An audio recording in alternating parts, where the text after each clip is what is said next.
지휘자가 바뀌었나 궁금해하실 분도 계시는데 우리 지휘자 방지연 집사님께서 선교여행 중이시기 때문에 오늘 대신 방장로님께서 지휘해 주셨습니다. 감사를 드립니다. 미국 풀러 신학교 교수인 루이스 스미즈 교수님이 만난 50대의 한 아름다운 여성은 마치 유명 패션 잡지에서 튀어나온 것 같은 모습이었다고 합니다. 밝고 재능 많고 교육도 많이 받은 그런 사람이었습니다. 그러나 그 여성은 얼마 전까지만 해도 자살을 기도했던 여성이었습니다. 그 여성은 50번째 생일을 맞는 날 자신이 평생을 다른 사람을 만족시키기 위해 살았다는 것을 깨달았습니다. 그간 살아오며 다른 사람을 실망시킬지도 모른다는 두려움에 휩싸였었고 그 사람들이 자신을 비판할까 봐 혹은 그들이 자신을 사랑하지 않게 될까 봐 늘 두려워했었습니다. 50세가 되었을 때에 자신이 반세기라는 시간을 다른 사람의 의견이라는 감옥에 갇혀 살았다는 것을 발견한 것이죠. 다행히 한 현명한 상담가의 도움으로 그러한 다른 사람의 생각으로부터의 그 감옥으로부터 나올 수 있었다고 합니다. 다른 사람의 판단의 횡포를 견디며 사는 것은 고통스럽고 잔인한 일이기까지 합니다. 다른 사람을 만족시키는 것에만 초점을 맞추고 사는 것은 곰곰이 생각해 보면 합리적이지도 않습니다. 성경의 중요한 인물인 사도 바울께서는 다른 사람의 판단에서 스스로 자유로움을 선포하셨습니다. 오늘 4장 3절에 이렇게 말하죠. 내가 여러분에게 심판을 받든지 세상 법정에서 심판을 받든지 나에게는 조금도 문제가 되지 않습니다. 이전 성경에서도 비슷한 번역이었고 최근에 나온 새한글 번역은 나에게는 아주 사소한 일입니다 라고 말하며 다른 사람의 심판과 판단을 하찮은 일로 말했습니다. 바울은 고린도 교회 교인들에게 이제 자신을 그만 비판하고 판단하라 라고 요청한 것과도 같습니다. 자신의 모든 것을 평가하고 판단하는 어떤 신자들의 말을 잘 알고 있었던 바울은 그 사람들의 이야기를 염두에는 두겠지만은 결정적으로는 그 판단이 자신에게 정말 중요한 것은 아니라고 생각했습니다. 어떻게 이렇게까지 말할 수가 있었을까요? 이 말이 정말 사도 바울이 말한 게 확실한가 의심스러워하는 분도 있을 수 있습니다. 왜냐하면 우리가 성경을 통해 알고 있는 사도 바울은 자기 자신을 낮추어서 다른 사람들에게 맞추어주는 사람이기 때문이죠. 고린도전서 9장을 보면 자신이 어느 누구에게도 얽매이지 않은 자유로운 몸이지만 스스로 모든 사람의 종이 되었다라고 고린도전서 9장 19절에 선언하고 복음을 위해서라면 각계각층의 사람들에게 맞추어 나갈 작정을 하며 산다고 말했던 분이 바로 바울 아닙니까? 그러나 오늘 말씀을 보면 바울께서는 누구의 판단에도 흔들리지 않는다라고 했습니다. 누가 자신을 심판하는 것이 자신에게는 조금도 문제가 되지 않는 아주 작은 일, 매우 작은 일이라고 말했습니다. 이 말이 바울께서 다른 사람의 판단을 무시하겠다는 뜻으로 말했다기보다는 다른 사람들의 평가, 심지어 자기 자신이 스스로를 평가하는 것도 절대적인 기준으로 삼지 않겠다라는 의미입니다. 그럴 수 있었던 이유는 마음과 동기를 완전히 아시는 분은 오직 주님 한 분뿐이시기 때문이죠. 우리 눈에 띄는 것은 4장 3절에서 사용한 심판이라고 하는 단어가 옛날 우리가 쓰던 성경에서는 판단이라고 되어 있었죠.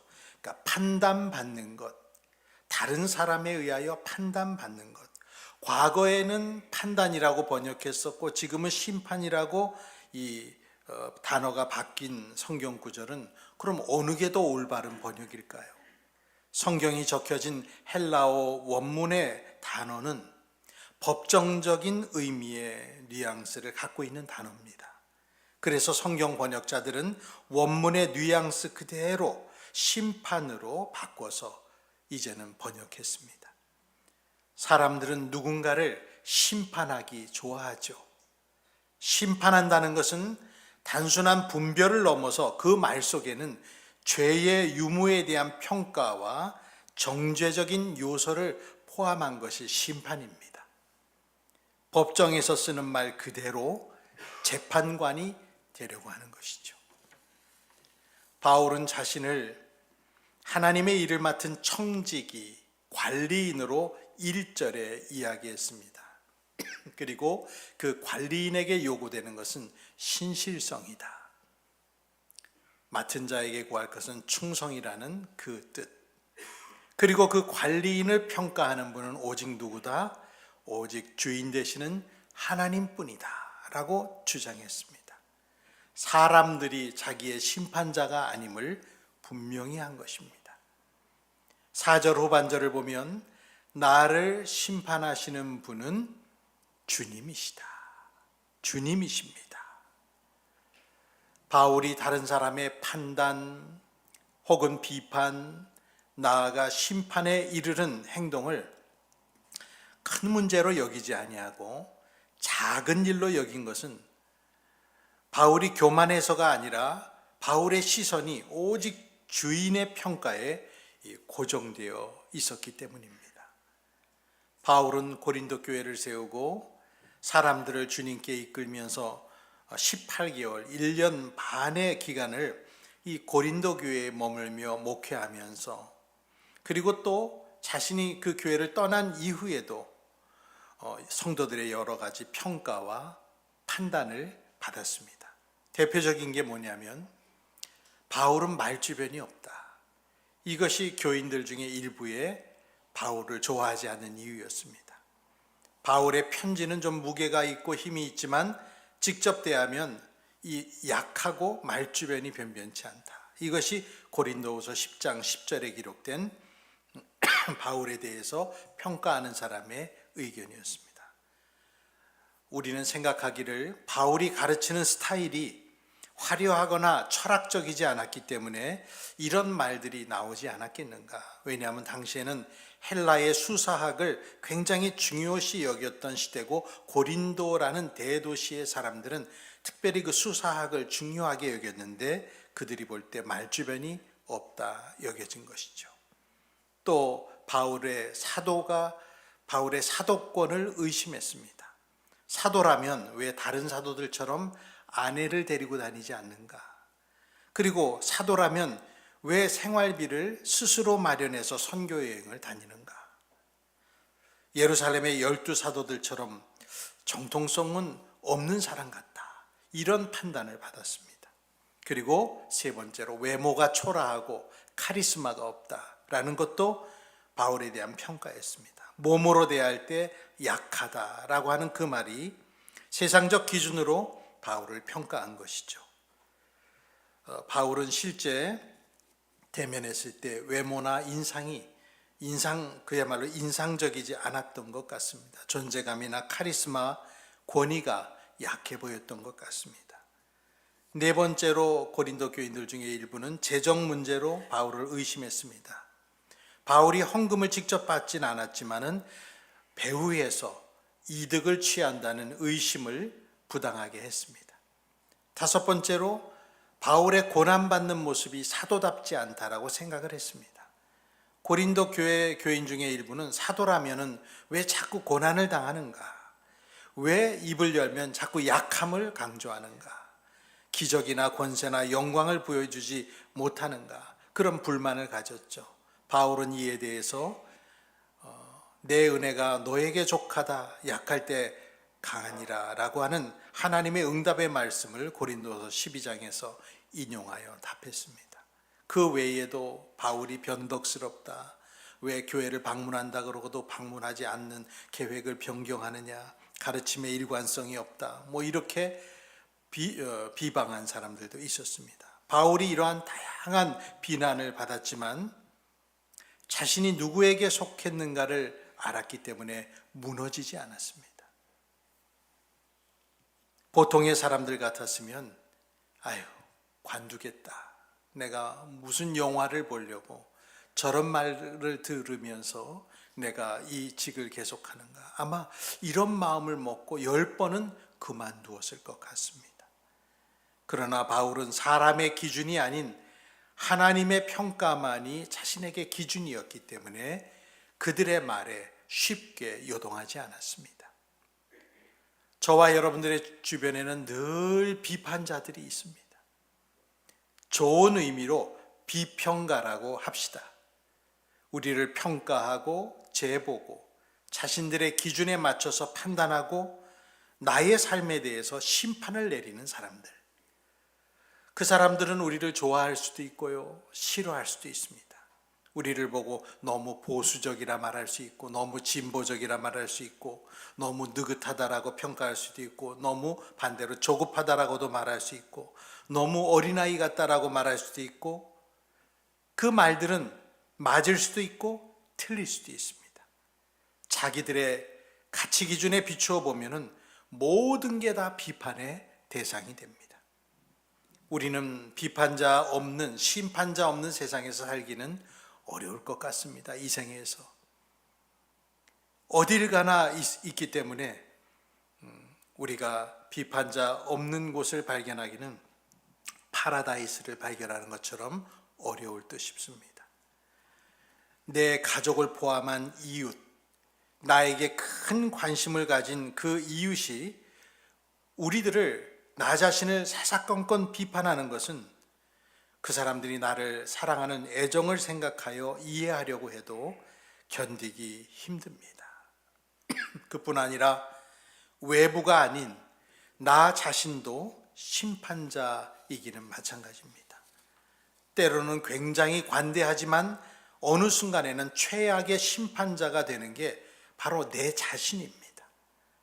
나를 너무나 박하게 점수 매기는 사람이 나일 때도 있습니다. 그리고 마지막으로 하나님이야말로 우리가 피해갈 수 없는 심판자십니다. 지금은 돌아가신 미국의 목회자 팀 켈러는 2012년 자신의 책에서 이 본문을 말하면서 3가지의 법정이 인간에게는 있다 그랬습니다. 사람의 법정, 나 자신의 법정, 하나님의 법정. 우리는 이 3가지의 법정을 늘 마주하고 사는 거죠. 우리는 과연 이 모든 심판자에게서 자유로울 수 있는 길이 있을까요? 3절에 보시면 내가 여러분에게서 심판을 받든지 세상 법정에서 심판을 받든지 나에게는 조금도 문제가 되지 않습니다 라고 했습니다. 바울이 말한 것으로 번역한 세상 법정이라는 말은요, 본래에 적혀진 원문을 찾아보면 세상 법정이란 말이 없습니다. 인간의 날 이렇게 적혀 있더라고요. 그 말을 우리의 새번역 성경에서는 세상 법정으로 의미 번역, 의역을 했습니다. 인간의 날이라는 말은요, 장차 우리에게 올 주님의 날과 대조되는 개념으로 바울이 일부러 인간의 날이라 썼습니다. 인간의 날이란 인간이 주인 노릇하며 판단하는 현재의 어떤 한계성 있는 시간, 그것을 의미했습니다. 바울은 사람의 심판을 아주 작게 여겼습니다. 이전 개역 번역에서도 너희에게나 다른 사람에게나 판단을 받는 것이 내게는 매우 작은 일이라, 아주 작은 일로 말했습니다. 이 말을 듣는 즉시 우리는 어떻게 그럴 수 있지? 라고 묻게 되는데요, 사도 바울은 양심에 거리낌이 없었습니다. 4절은 말하죠. 나는 양심에 거리끼는 것이 없습니다. 다른 사람들이 심판하는 듯이 말하는 것에 바울은 크게 신경을 쓰지 않았던 것입니다. 그리고 그 사람들을 만족시키기 위해 노력하지도 않았습니다.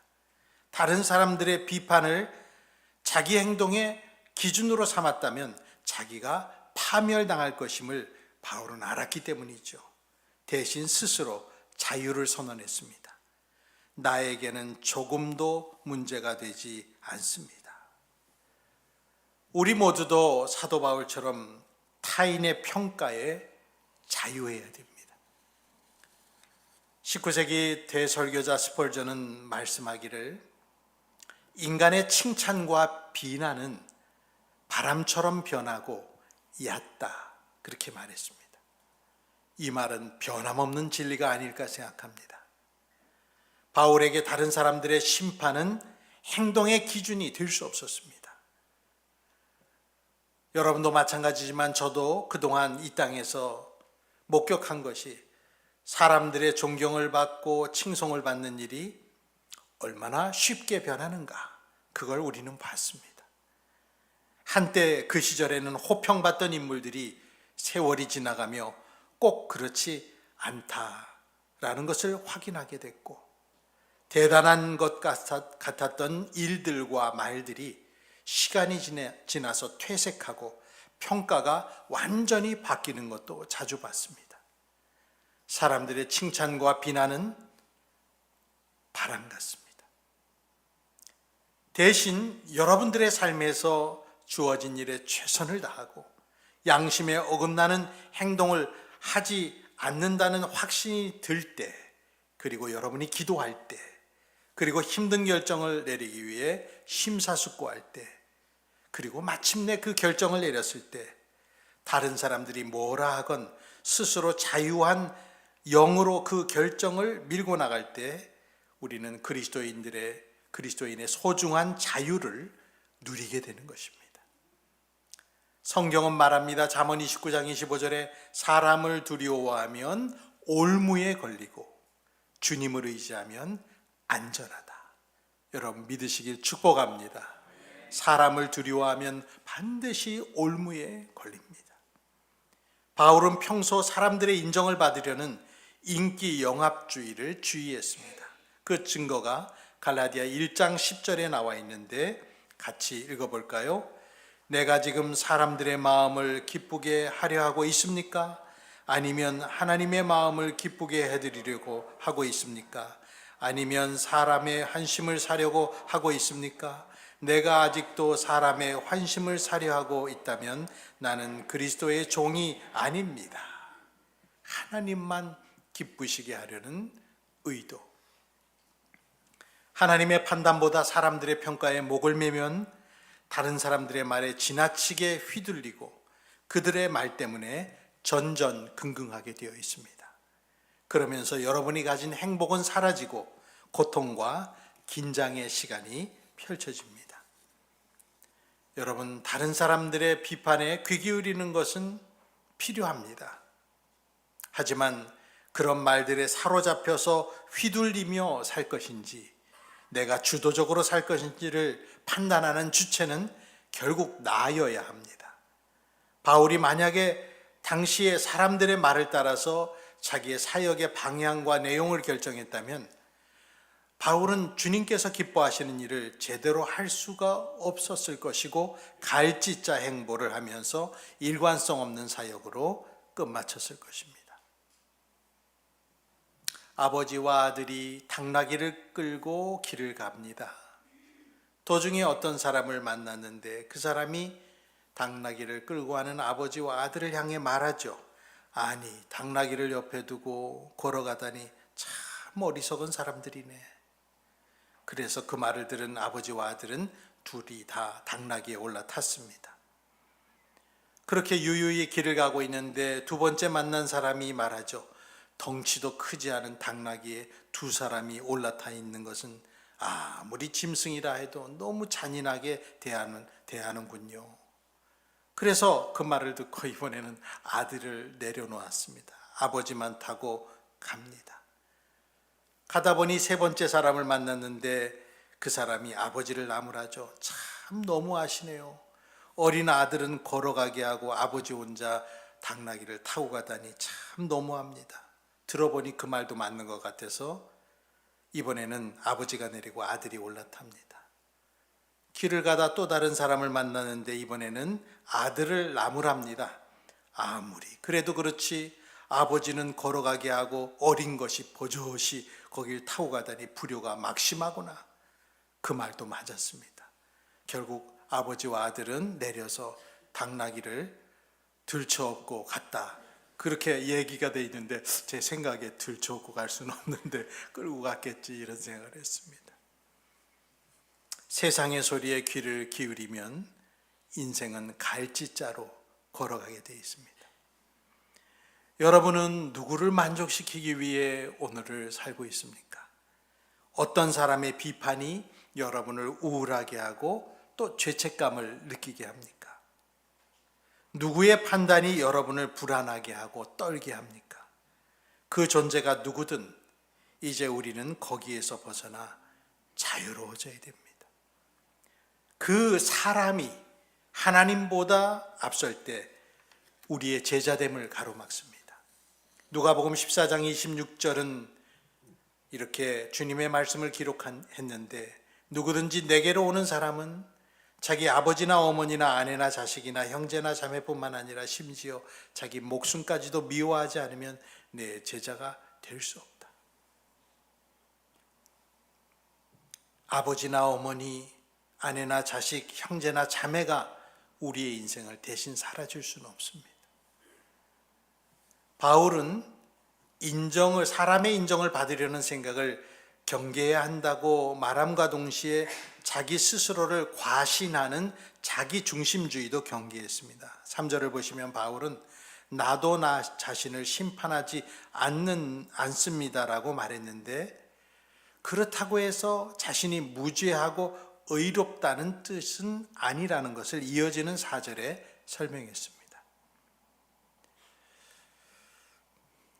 과연 양심에 거리끼는 것이 없고 스스로를 심판하지 않는다라고 말한 바울은 오만하거나 바보였기 때문에 이런 말을 한 걸까요?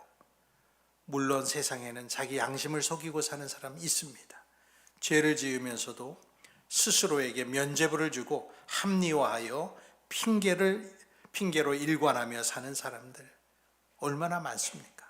자기 자신은 하늘을 우러러 한 점 부끄러움이 없다고 큰 소리치는 양심이 고장난 사람들도 있습니다. 바울이 했던 말 스스로 자책할 것이 없다고 느낀다는 그 말이 사도 바울은 다른 사람들의 평가와 스스로의 자기 평가 모두가 미완성이라는 뜻으로 묵묵상했던 말입니다. 바울은 사람의 평가뿐만 아니라 자기 자신에 대한 판단조차도 절대화하지 않겠다는 자세를 취했습니다. 내가 거리낌이 없다 해서 그렇다고 무죄인 것은 아니라는 것이죠. 바울은 최종적인 자기 판결을 거부한다는 뜻으로 말했습니다.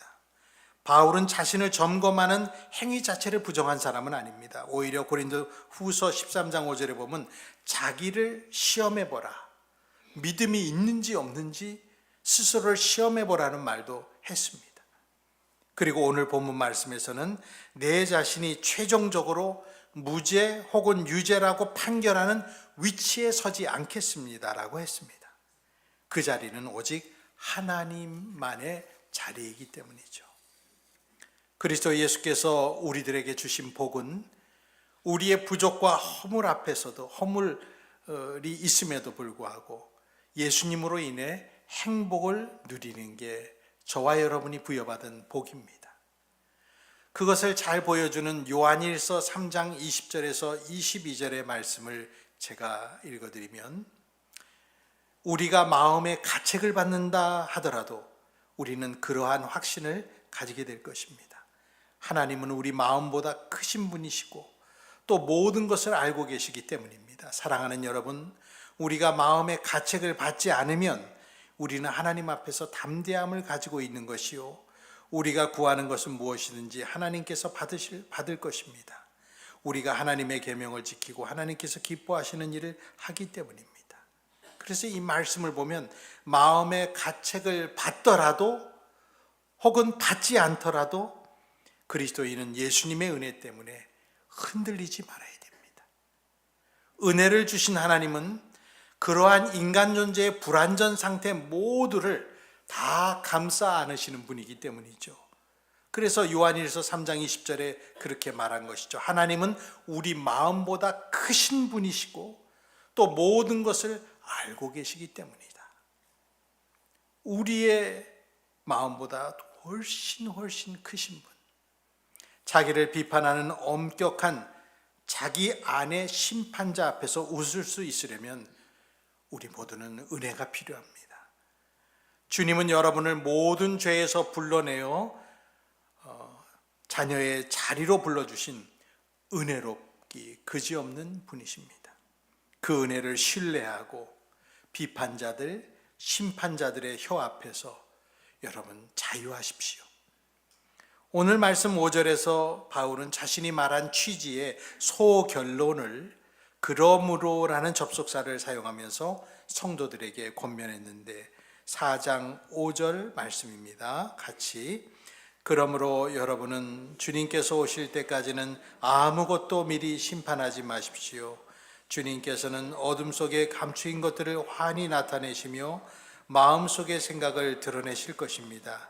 그때의 사람마다 하나님으로부터 칭찬을 받을 것입니다. 아무것도 미리 심판하지 말라.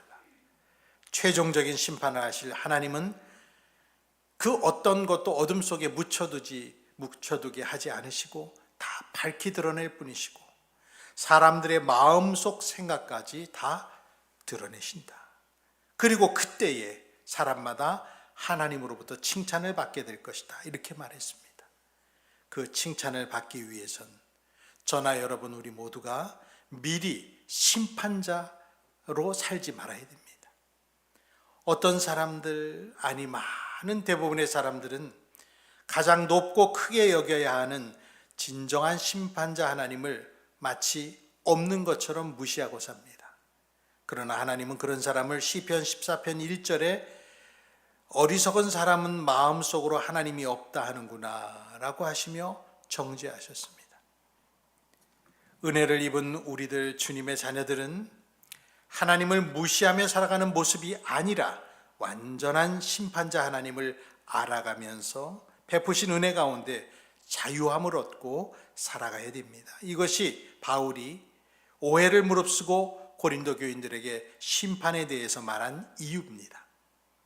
모든 것을 미리 심판해버리고 단죄하고 자신들은 하나님의 심판대 자리에 이르지 않을 자처럼 행동하는 모습은 고린도 교회 당시뿐만 아니라 오늘 우리 신앙에서도 피해야 할 모습입니다. 바울은 성도는 누가 뭐래도 하나님의 소유라는 것을 강조했는데 4장이 시작하기 전에 3장 제일 끝절에 보면 어떻게 말을 했는가 보이실 겁니다. 그리고 여러분은 그리스도의 것이요 그리스도는 하나님의 것입니다. 우리 스스로가 하나님의 소유된 자녀라는 사실 앞에서 우리 모두는 아주 독특한 자존감을 갖게 되고 담대함도 얻게 되고 그리고 누군가를 앞서 심판해서 끝내버리고 싶은 욕심도 버리게 되는 것이죠. 혹시 누군가의 비판과 심판에 마음에 큰 상처를 입고 전전긍긍하시는 분이 우리 가운데 있다면, 혹은 누군가에게 만족을 주고 잘했다는 칭찬을 얻으려는 답도 없는 노력에 지치신 분이 있다면 십자가의 사랑과 용서 때문에 하나님이 우리 편이라는 사실을 꼭 마음에 깊이 새기십시오. 주님은 여러분의 친구 되시고 여러분의 변호자 되시고 우리의 편이 되어 주십니다. 우리는 물론 다른 사람들을 통해 배울 수는 있지만 다른 사람들을 만족시키느라고 우리 인생을 낭비할 필요는 없습니다. 단 한 번뿐인 소중한 여러분만의 인생입니다. 다른 사람들은 다른 사람의 인생을 살게 하시고, 여러분은 우리를 받아주시는 예수님 안에서 여러분의 고유한 인생을 사십시오. 더 이상 다른 사람이 여러분의 심판자 되게 용납하지 마십시오. 우리를 심판하시는 분은 하나님이십니다. 은혜 안에서 자유를 만끽하고 누리고 사시기를 축원합니다. 기도하겠습니다. 우리를 판단하시고 심판하실 온전하신 하나님, 저희에게 다른 사람의 평가라는 감옥에서 나올 수 있는 믿음의 힘을 주십시오. 주님을 기쁘시게 하려는 마음은 없고 온통 사람을 기쁘게 하려는 생각에 사로잡혀 인생을 허비하지 않기를 원합니다. 우리들이 타인과 자신의 혹독한 평가에 기 한 번 펴보지 못하고 쓰러지는 꽃이 될까 두렵사오니, 하나님의 존귀한 형상으로 만들어진 우리 자신을 꽃피워 주님께 영광이요 우리에게 행복이 되게 하옵소서. 사람이 우리를 어찌하겠습니까? 온전히 주님만 경외하며 살게 하옵소서. 구주 예수님의 이름으로 간구하며 기도드립니다. 아멘. 찬송 425장 찬송드립니다.